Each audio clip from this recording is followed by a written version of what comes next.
Toi aussi, tu confonds hydratation et nutrition capillaire? T'inquiète pas, tu n'es pas la seule. Déjà, hydrater ses cheveux et les nourrir, ce n'est pas du tout la même chose. Et si tu confonds toujours ces deux notions, tu risques constamment de te battre avec la sécheresse capillaire.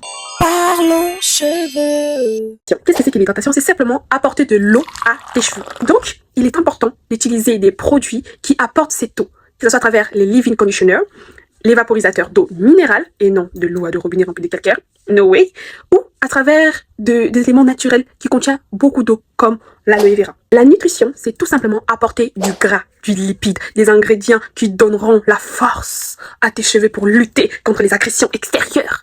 Si tu n'apportes pas ça, eh ben tes cheveux risquent de s'écasser, d'être très cassants malgré l'hydratation que tu as mis. Et l'hydratation va pas non plus rester longtemps vu qu'il n'y a pas encore gras pour sceller tout ça, pour cadenasser tout ça. Donc ils vont tout simplement s'évaporer, aller vers les anges. Donc il est important de mettre un corps gras, que ce soit à travers les beurres comme le beurre de karité, le beurre de mangue, le beurre de cacao et j'en passe, ou encore des crèmes riches en corps gras, en lipides, en huile, comme le Darling de Kathleen par exemple. Il est très riche en lipides. Donc il est important d'équilibrer les deux, d'avoir d'un côté l'hydratation et de l'autre la nutrition pour avoir une hydratation du tonnerre, les cheveux gainés, hydratés, prêts à affronter le monde extérieur.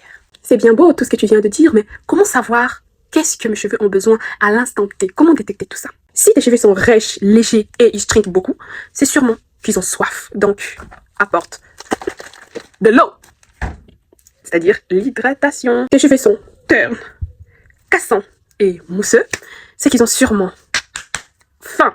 Donc, apporte des nutritions, c'est-à-dire des lipides, tout simplement, encore gras. Petite précision, il faut toujours combiner les deux. Il n'y a pas les yin sans les yang, il n'y a pas les yang sans les yin, il n'y a pas d'hydratation sans la nutrition, il n'y a pas de nutrition sans l'hydratation. Donc, il faut toujours incorporer les deux à des degrés différents selon votre type de cheveux, votre porosité. Oui, parce qu'un cheveu lisse n'aura pas besoin de beaucoup de nutrition, comparé aux cheveux crépus, frisés, bouclés, qui ont besoin plus du corps gras, vu que naturellement, le sébum n'arrive pas jusqu'aux pointes. Donc, ajuster, comparé aux cheveux crépus, bouclés, frisés, qui ont besoin de plus de nutrition que d'hydratation. Oui, je vous apprends quelque chose aujourd'hui. Les cheveux crépus n'aiment pas l'eau. Je dépose ça et on verra ça à la suite. Sur ce, hydratez et nourrissez vos cheveux correctement.